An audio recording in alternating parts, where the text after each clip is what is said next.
قلت لي بقى يا كابتن ريال مدريد بيلعب احسن بيه ولا من غيره؟ امبابي احسن في الملعب ولا لا؟ امبابي زي الاول؟ لا. خد دي بقى.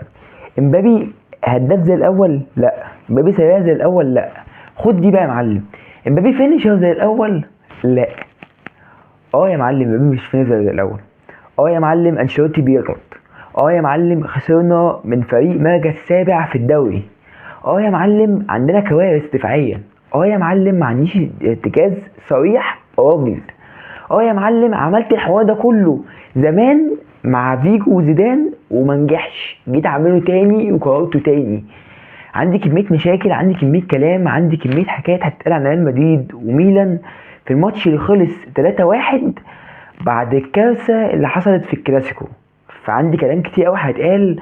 شمشير ولاكس كده كهرباء على ريال مدريد، عايز ماجد دي منتدى، ويلا بينا بسرعه نخش في الحلقه.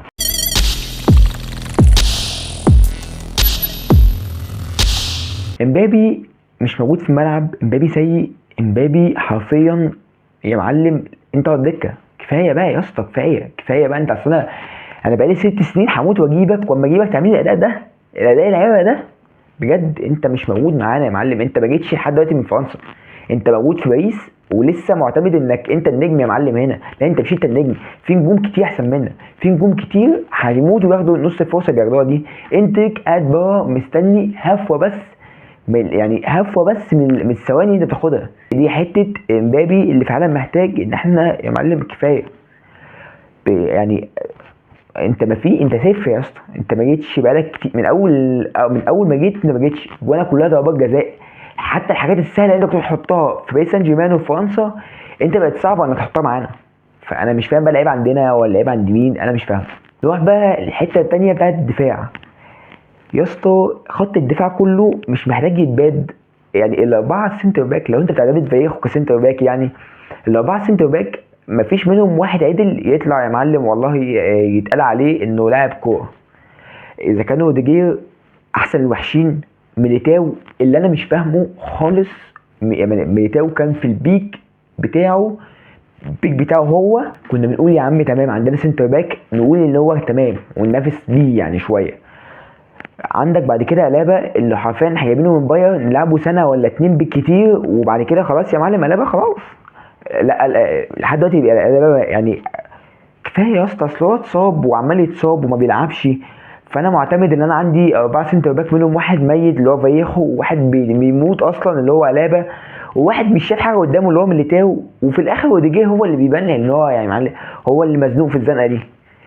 نيجي بقى للباكات. الباكات يا معلم اذا كان فاسكيز ولا مندي ولا اذا كان فران جارسيا، ليه يابا ليه انا العب بيهم ليه اصلا؟ في دول لعبوا ليه في ريال مدريد؟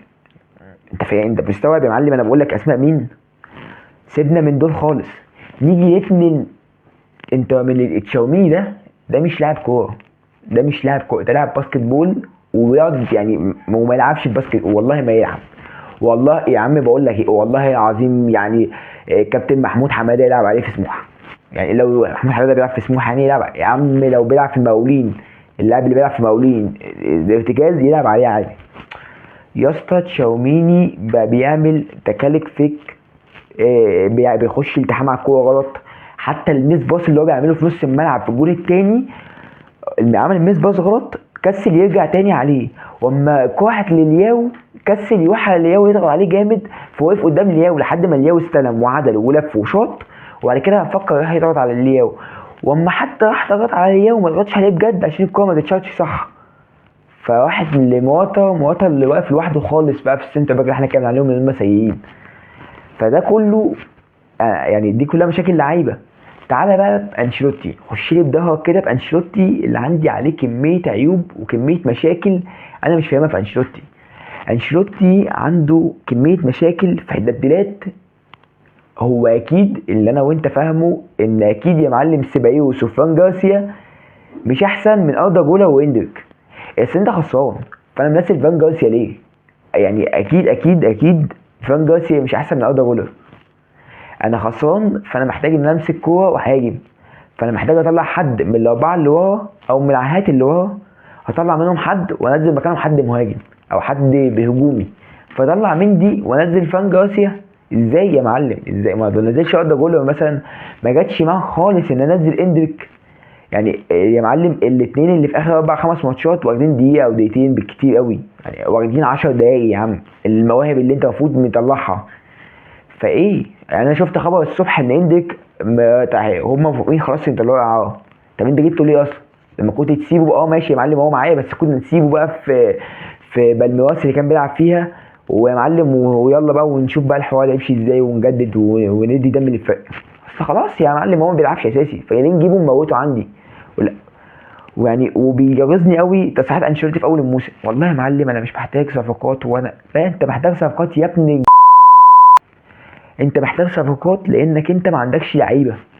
انت محتاج صفقات، ومشكله اللي احنا مش هنجيب لعيبه في الصيف. يعني شفت الكوارث اللي عندنا دي، مش هنروح نجيب لعيبه في الصيف. احنا المشكله عندك ان انت هتستنى يعني السيزون الجاي او بدايه السيزون الجاي عشان تروح تجيب الفونسو ديفيز وارنولد ببلاش.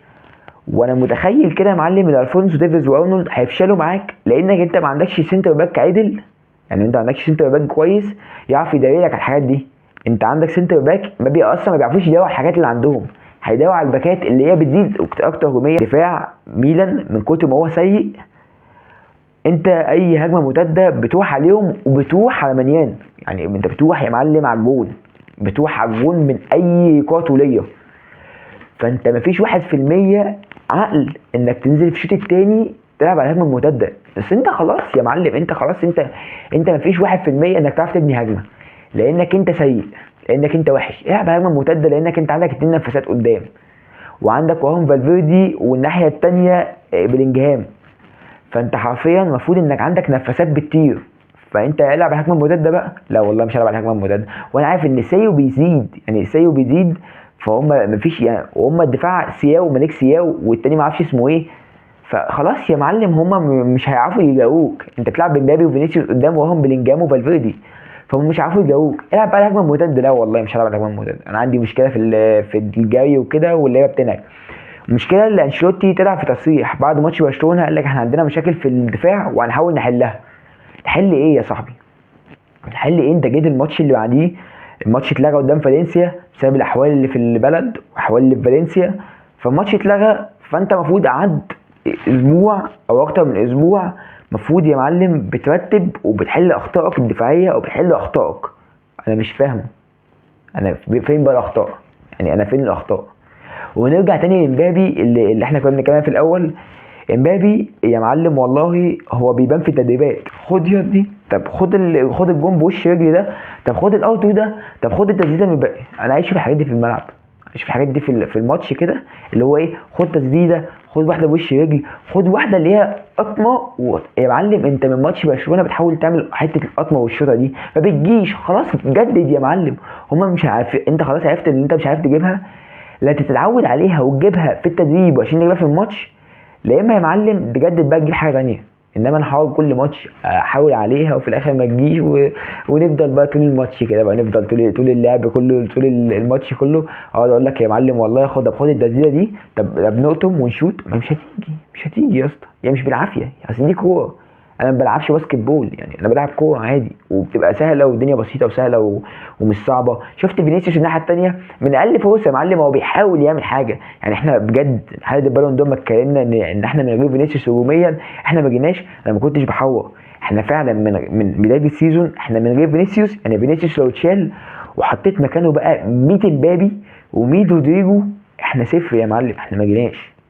فينيسيوس انت بتحاسبه في ساعات وبتقول له انت بتغلط وانت بتتفزلك كتير، بس بجد من غير فينيسيوس احنا مش هنيجي، احنا صفر.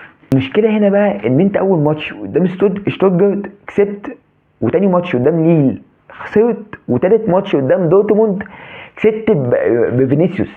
اللي هو فينيسيوس قال لك طب هعمل لك حاجه من اللياليه.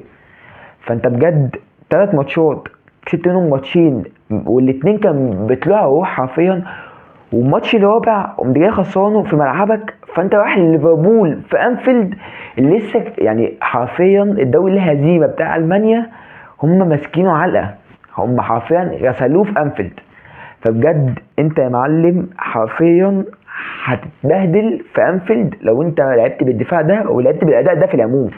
فيا رب يا رب ما نطلعش بفضيحه، ويا رب يا رب تاني ما نطلعش من دور المجموعات في الشامبيونز ليج، اللي انت على طول كنت بتطلع منه كده في دور المجموعات. كل دور المجموعات ده بالنسبه لي كان عندي فيه مشاكل، بس كنت ضامن ان انا هطلع اول او تاني بقى مش فارقه، بس هطلع بجد.